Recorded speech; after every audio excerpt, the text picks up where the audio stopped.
Hello दोस्तों, हम आ चुके हैं एक नई वीडियो के साथ। जैसा आपको पता है कि इंडिया ने इंडिया वर्सेस ऑस्ट्रेलिया की जो टेस्ट सीरीज थी उसे जीत लिया है।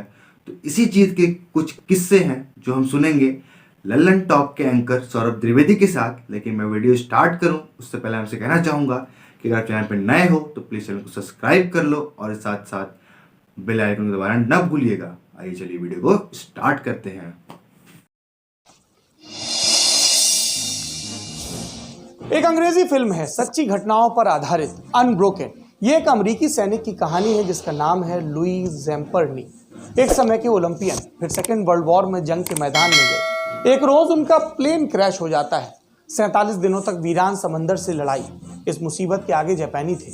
अगले 2.5 बरस तक बेइंतहा टॉर्चर, कतरा कतरा बिखर जाने की हद तक टूटन और बेसाख्ता अपमान। वो सब इनसे जूझते हैं, टकराते हैं, खुद को समेटते हैं और आखिरी में जीत कर बाहर निकलते हैं साबुत। इस दौरान जो चीज उन्हें बचाए रखती है वो एक पंक्ति थी जो उन्हें विरासत में मिली थी ओलंपिक में जाने के दौरान। ये पंक्ति क्या थी?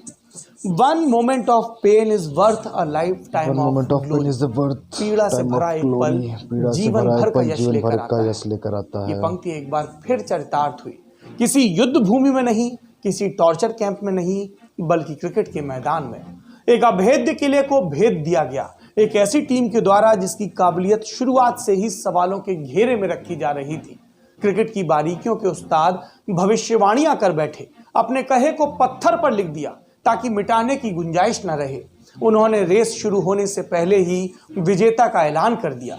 उनका दावा कतई गलत नहीं लग रहा था। पहला टेस्ट एडिलेड ओवल का मैदान, समानांतर चल रही भारतीय टीम अचानक से बेपटरी हो गई।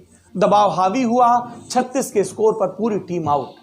टेस्ट क्रिकेट के इतिहास का एक अनचाहा रिकॉर्ड अपने नाम दर्ज हो गया। पहले ही मैच में हम 8 विकेट से हार गए। मानो समंदर में उतरी नाव के रास्ते में अचानक शुरुआत में पहले घंटे ही तूफान आ गया हो। फिर इस डगमगाहट भरे सफर में व्यक्तिगत कारणों से कप्तान ने भी साथ छोड़ दिया। विराट कोहली को वापस लौटना पड़ा। लेकिन झटके यही नहीं रुके। कोहली के बाद मोहम्मद शमी भी वापस लौटे चोटिल होकर। और ये सिलसिला आखिर तक चला। जब सीरीज का चौथा टेस्ट शुरू हुआ तो भारतीय टीम की लगभग पूरी फ्रंट लाइन मैदान छोड़ चुकी थी। कोहली से लेकर रविंद्र जडेजा, जसप्रीत बुमराह, रविचंद्र अश्विन तक सब। ये तो खिलाड़ियों के नाम हो गए। यहाँ ठहर कर अश्विन का एक और जिक्र कर लेते हैं।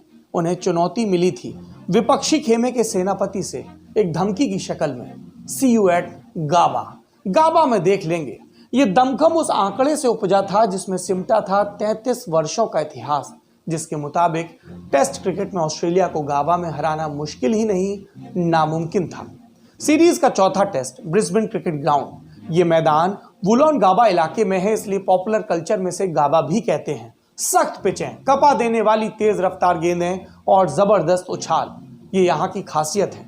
ऑस्ट्रेलिया के पास इसके साधक थे, पैट कमिंस, जोश हेजलवुड और मिशेल स्टार्क। ये तिकड़ी अभी के समय में सबसे खतरनाक पेस अटैक माना जाता है और भारत की पहली पारी में इसका असर भी दिखा। ऑस्ट्रेलिया की पहली पारी के 369 रनों के जवाब में हमारी टीम 186 रन पर 6 विकेट गंवा चुकी थी। अब बचे थे टैलेंडर्स और कमान थी दूसरा टेस्ट खेल रहे शार्दुल ठाकुर और डेब्यू कर रहे वॉशिंगटन सुंदर के हाथ में। दोनों गेंदबाज, लेकिन इन दोनों की बल्लेबाजी ने सबको हैरान कर दिया। रफ्तार के बाजीगर बाजी हारते नजर आए। ऑस्ट्रेलिया की टीम ध्वस्त होनी शुरू हो गई। शार्दुल और सुंदर की पारी ने न सिर्फ भारत को संभलने का मौका दिया, बल्कि ये भी बताया कि वक्त इंसान की परीक्षाएं लेने में कोई कसर नहीं छोड़ता। जो उसे पार कर ले वही सही मायनों में विजेता बनता है। इस नौनिहाल टीम में हर किसी में ये जज्बा दिखा। जब किसी की पतवार ढीली हुई, किसी दूसरे ने आगे बढ़कर थाम लिया, संबल दिया, सफर को ढीला नहीं पड़ने दिया। मसलन जब रोहित शर्मा फिसले तो शुभमन गिल ने अपने कंधों पर जिम्मेदारी उठाई। पुजारा गए तो पंत ने आगे बढ़कर कमान संभाली। ये क्रम पूरे मैच में चला। सीनियरों ने भरोसा बंधाए रखा, कभी अकेला नहीं पड़ने दिया, मैदान के अंदर भी और ड्रेसिंग रूम में भी। गाबा टेस्ट, या यूं कहें कि पूरी सीरीज के 2 झंडा बरदारों को इस वक्त याद करना चाहिए। पहले है कप्तान अजिंक्य रहाणे। विपरीत परिस्थितियों में उन्हें भार मिला। जब पूरा देश एक स्वर में टीम को कोस रहा था, उस दौर में रहाणे ने नेतृत्व का भार उठाया। सहज रहे, सौम्य रहे, अपने जियालों पर कायम रहे और उनका साथ दिया उनके हौसलों को बुलंद करने वाले साथियों ने।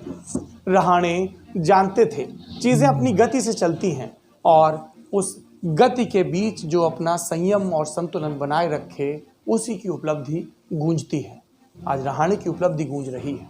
दूसरा नाम होगा नई प्रतिभाओं का, जिन्हें यकायक जंग के बीच में उतारा गया।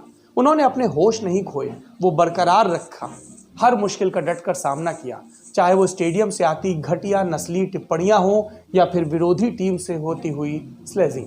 वो दबे नहीं, वो बिखरे नहीं, वो टूटे नहीं। उन्होंने अपना कर्तव्य याद रखा, अपने पथ पर चलते रहे और नतीजा आपके सामने है। सारे खूबसूरत विशेषण उन नौजवानों पर खर्च कर जाएं, फिर भी कम पड़ जाएगा। जाते जाते एक तथ्य सुनते जाइए। चिड़ियों की एक प्रजाति है आर्कटिक गीज। ग्रीनलैंड के आसपास उनका ठौर है। यहाँ जीवन दुसाध्य है। आर्कटिक गीज पहाड़ों पर अंडे देती है। जब चूजे 2 हफ्तों के हो जाते हैं तो उन्हें सैकड़ों फीट की ऊंचाई से नीचे गिरा दिया जाता है। अधिकतर नीचे पत्थरों से टकराकर दम तोड़ देते हैं, लेकिन जो इस दुर्गमता को साथ जाते हैं उनके हिस्से आती है जिंदगी और आगे की दुनिया देखने का शऊर। नए छौनों ने अपने पंखों को गिरने से पहले ही साध लिया है। उनकी परवाज में निरंतरता है। उन्होंने आश्वस्ति दी है। उन्होंने सीना ठोक कर कहा है, हम आंखों से सुरमा नहीं चुराते, आंखें ही चुरा लेते हैं। क्या बात है। ये सब कितना सुंदर, कितना सुघड़, कितना जिम्मेदार लगता है। इस जीत की खुशबू को मन में बसा लीजिए। कच्ची मिट्टी पक रही है, जैसे जैसे ये तपेगी इसकी महक और सौंधी हो जाएगी।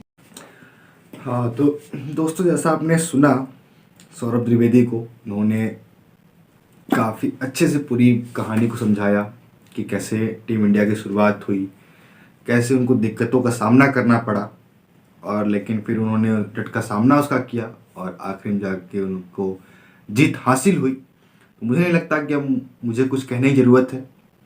तो आज की वीडियो में समाप्त करते हैं। मिलते हैं अगली वीडियो में, तब तक के लिए जय हिंद।